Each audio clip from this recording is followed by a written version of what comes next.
300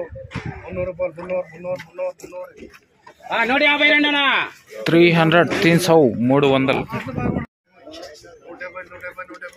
170 170 170 350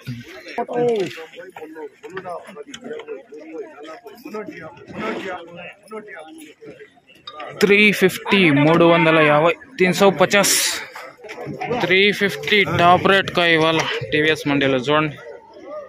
అచ్చమ్మ కోట నుంచి రామాంజల్ గారు దండి వాళ్ళ టీవీఎస్ మండీలో టాప్ రేట్ ప్రస్తుతానికి 350 రూపాయలు. ఓకేనా?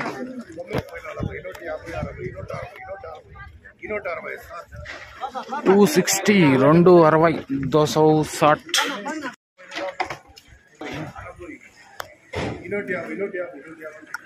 250 250 250. ఓకే, చూసారు కదండి ఇవాళ టాప్ రేట్లు ఏ విధంగా ఉన్నాయో. ఓకే, ఇంకా మన వీడియోకి లైక్ కొట్టుకున్నట్టు లైక్ కొట్టేయండి. కొత్తగా చూసే వాళ్ళు సబ్స్క్రైబ్ చేసుకొని బెల్ బటన్ అయితే ఆన్ చేసి పెట్టుకోండి. ఇంకా ఏదైనా మండీలో పెరిగితే కనుక అప్డేట్ అయితే ఇస్తాను. Okay, bye.